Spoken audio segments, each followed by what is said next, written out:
Ang Ginoo manaag kaninyo. Manausap kanimo.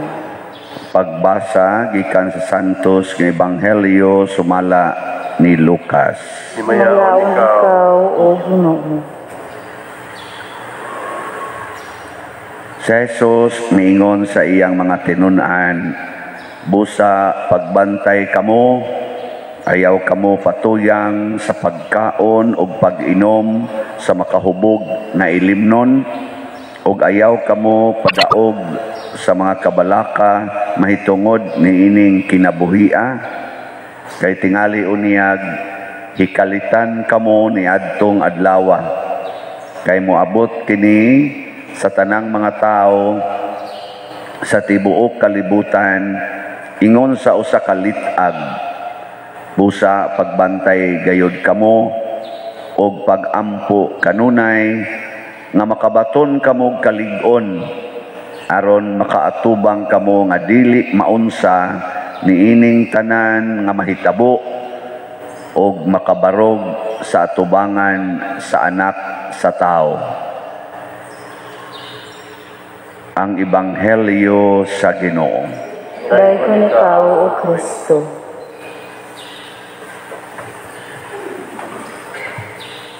Ang atong Ebanghelyo karon mao na ni ang katapusan nga Ebanghelyo sa tuig 2021 sa atong liturgical calendar. Nga ang pili sa atong simbahan nga katapusan nga Ebanghelyo mao ang pahimangno ni Jesus aron dili ta una di ta makalitan, di sad ta maunsa ug makabarog ta atubangan niya, inigbalik niya. Nya unsa may mga pahimangno niya? Una, ay mo patuyang og kaon. Kanig yung kaon mo gini makapadaot nato, no? Kamo, di mo patuyang og kaon? Kaning gawali na, di na gid ka patuyang og kaon, kaya pa man maayo akong luas. Og maayo ni, natay gamisahan ako, ingon din sila gahapon. Father, Muslim lagi ka. Nako di ka Muslim, nagalisod lagi kong tabi. Hasta paghigop sa sabaw sakit naman. Muslim, pero guwapa, patuyang pud mig kaon. Kana din pagpatuyang og kaon, mo nang dunatay fasting and abstinence. Nya sa atong simbahan ang fasting and abstinence days mao ang adlaw na Biyernes. Ug di man kamo fasting, at least abstinence. Nya unsa man ang abstinence? Ay ka og karne. Nana. Or ayaw ka og lami. So kanang pagkaon kuyaw kay nas tanan, makapahimo na natong dili andam, nya mahadlok ta nga matapos ang kalibutan. Kasagaras mga tao nga nindot kay appetite, di sa naslaganahan mamatay. Pero kanang tao nga wa nagilami ang pagkaon, magsige na sa nag-ingon, patya na lang ko Lord. Nana. So, wala may lami ang kaon. Di ba? Una, mag-practice na lang tagpatay-patay, ayaw kay patuyang og kaon. Ikaduha, ayaw patuyang og inom sa makahubog na ilimnon. Kana bang paghubog-hubog, ayaw ana. Kay makapawagtang pud na nato sa atong wa may hubog nga maghunahunag Ginoo nga moabot ang Ginoo. Ang hubog, ang hunahunaon, inom yun. Bisag gakamang na, inom lang gyapon. Masuko pag ginagdi tagaan, mangutang pag gina. Ang hubog ba? Oh, ayaw pagpatuyang anak. Kamo, di mo pala hubog. Kini nagwali mo, inom, rabasan ni panagsara. Hubog, rabasan ni gamay. Pero paano kung magkamang sa kahubog? Pero sa una, mga 1988 hangtod mga 1992 palahubog yung ko kayo. Namuangkon jud ko ana, adi man kaayo tingali yun, kana bang naliwat po ko sa akong mga ginikanan, sa akong mga uyuan nga, naagid mi at least once a week nga inom. Nya usahay pag yun, magsumad-sumad ba, magsugod alas 8 gabi mahuman og alas 8 buntag. Sumad-sumad na mong tawagan na, itawag na siya 8 to 8. Nabitang ini kakaadlawon mga alas 3, alas 2 ni makatog na tas kahubog ba kapoy sad ana. Kuya human pukaon ka inigmata ni unsa man sa imo na sad inom na sad ka. Kagi ko ana. Na siya. Pero ana ni undang ako 1992, 93 ni undang nako. Ana. Pero karon panagsaan. Ngilad ay na makapawa na sa Pasig. Nya kining ikatulo murag naapil gid ta ni tanan. Ayaw mo padala sa mga kabalaka niining kinabuhian. Kana mao na daghan kay ron di pabaksin kay hadlok mamatay. Ana. Di ayaw na buhata kay ngilad na. Lord, ayaw sa ako tagaig sakit kay ang akong mga anak gagmay pa.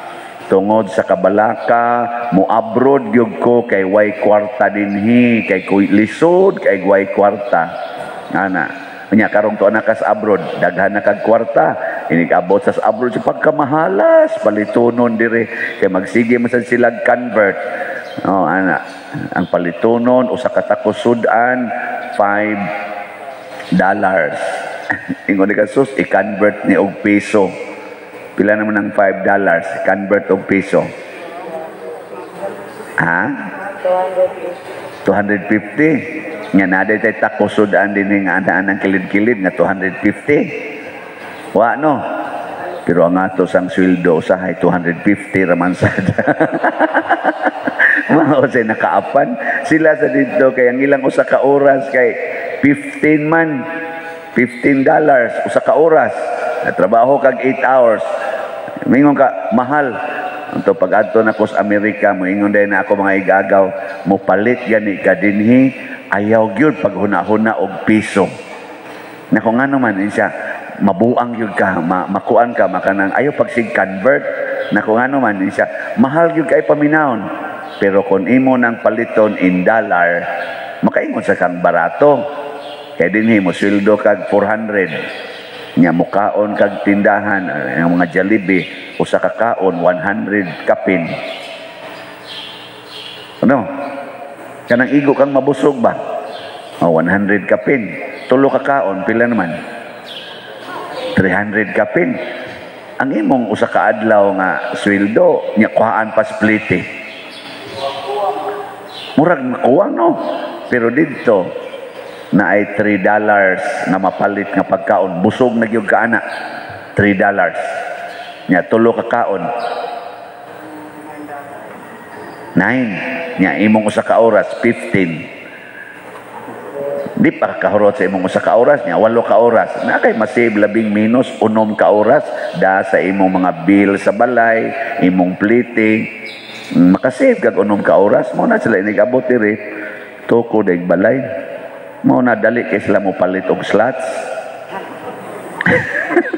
Bitaw ang dagko kay ni palit na tong mga slots. Ang dito mas gawas. So salamat sa taga Amerika, sa taga Europa, sa taga Middle East, sa taga Australia, Canada, Japan, Hong Kong ug hain pa na sila ron kamong mga online parishioners. Salamat gyud kayo. Kami diri sa San Vicente Ferrer nagsalig gyud mis inyong slot. Niabot na guro atong slot god og uy ni tungtong na ditag 2,000 oy 2004 slots na yes abot na tag 2,000 moabot magitingali nig 3,000 karong November 30 no sige paspasin ninyo kay ako ra ba nang gitarget na bisag makaabot lang mga 3,000 mas mayog mo sobra pag yun kay naatay obligasyon na mga 3,000 ka-slots. Una, ako lang gipasabot din nga dako man dito sweldo pero kung ang imo ganing gahari nimo kabalaka gani patay gyud ka why amount of money na makasulbad anang kabalaka. Kana ding mga na-abroad.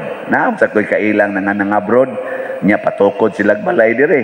Ang ilan na sang nabalakan, kinsay mo puyo sa balay. Ilang gipaabangan. Sige, atong nang paabangan. Pag-abang na sad, nabalakan na sad sila. Di ba ka ni panggubon ang ako mga kuan din mga fixtures? Pastilag ang muabang mga buangon. Mabalaka na po. Taghain kabalaka Ang katapusan kabalaka o ang asawa mo ni abroad, hain karong akong bana. Wa ba karon dito mag masiglain na ito'y gihapyod-hapyod ato ron. Tinuod na bagid usahay. So ang kabalaka kuyaw kay nastanan.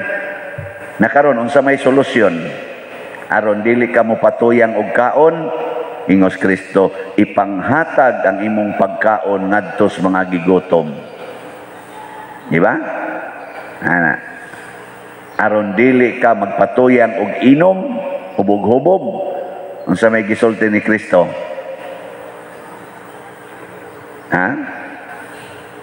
Wa mo kibaw?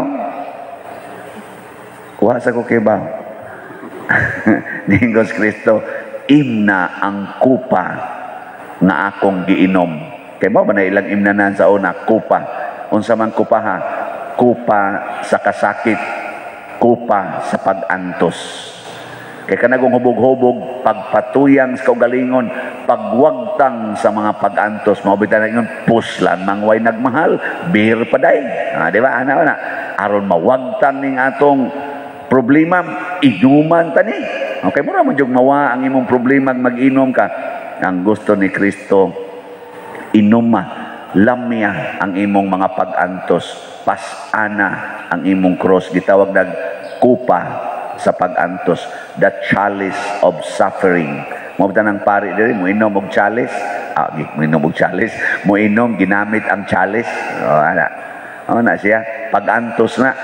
Nuning wa na ko patambali akong luas, aron na ako'y pag-antos. Ikatulo, unsaon man pagwagtang sa kabalaka. Saan man? Okay ba? Naay gisultis Kristo. Kalimti ang imong kaugalingon. Deny yourself. Kay kanang imong self, maunay gasigi ni mong hatag og kabalaka. Kalimti na. Napag siya gisulti, dumti ang imong inahan, amahan, unsa pa to, anak, bana, asawa, lakip na ang imong kaugalingon.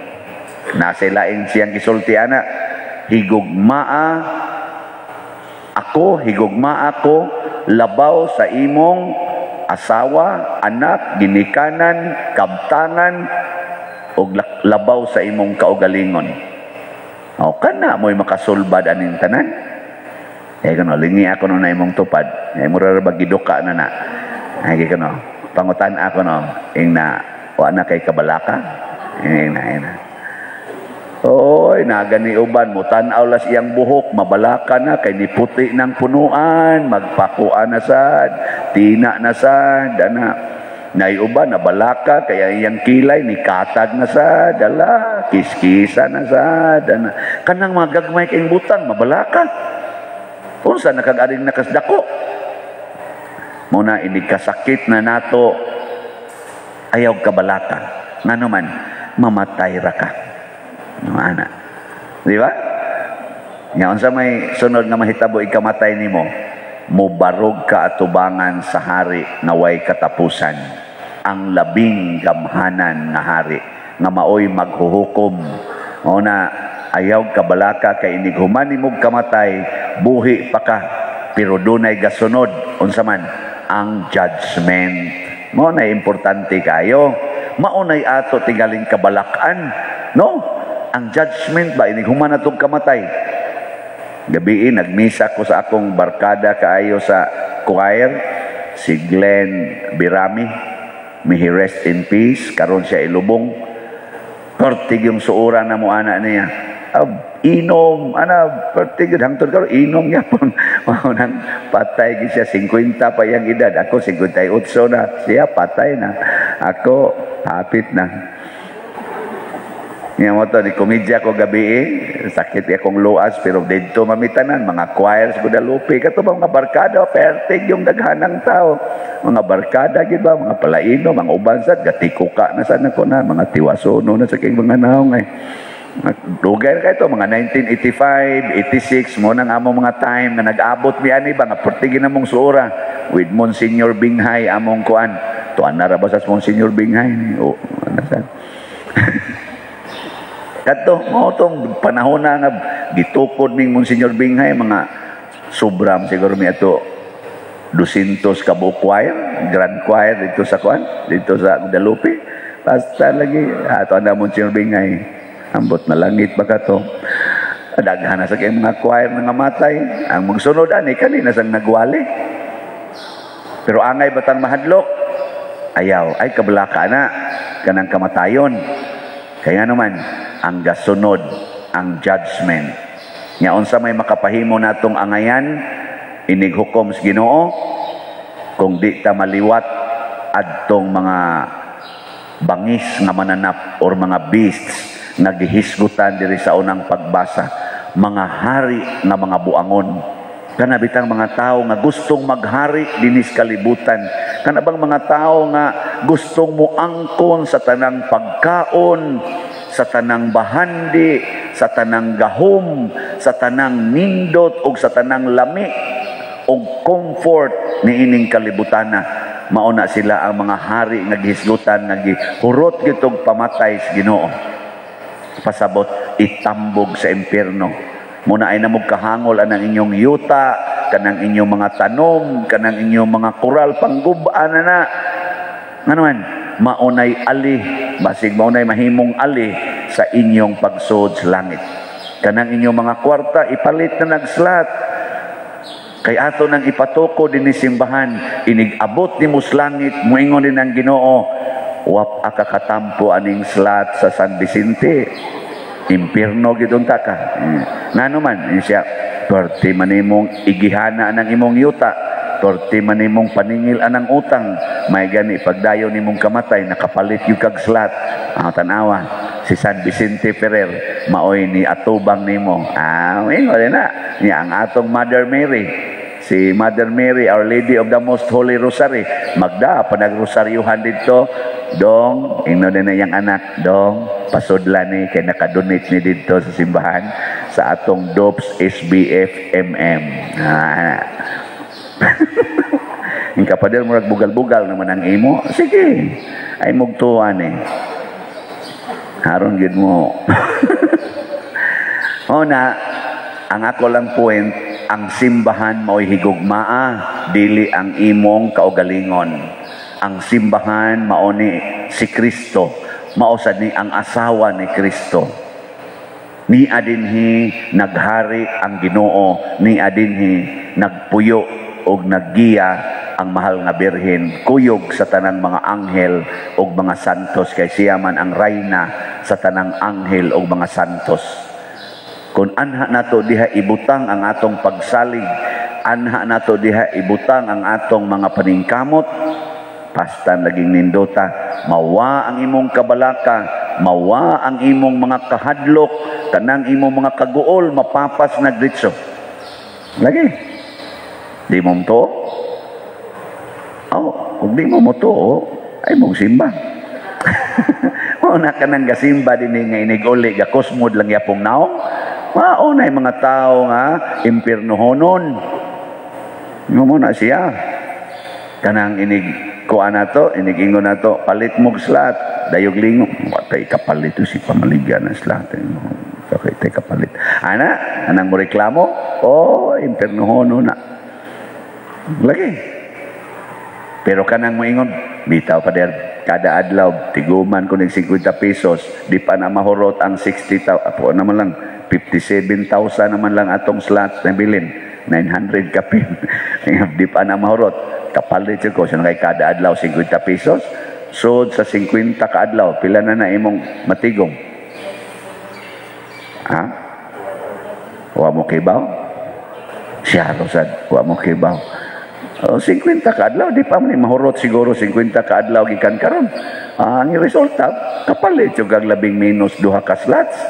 Oy, muditso maging hindi mahimo. Mao na ang ako lang point, dili ni ang kwarta mo i-point ani. Ang point, hain ang imong gugma, hain ang imong mga kabalaka karon.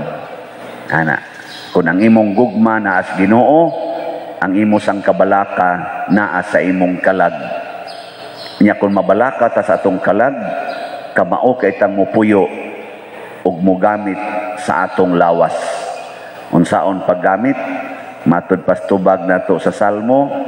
Unsa to? Hatagi siyag himaya ug pagdaig nga walay katapusan. Magpunay ra gyud daig sa Ginoo, dili ta mabalaka. Kada hitabo magdaig. Gahapon na ako schedule alas 4. Pag abot na ko dito, wap aman magani ma-install ang mga sounds kayo.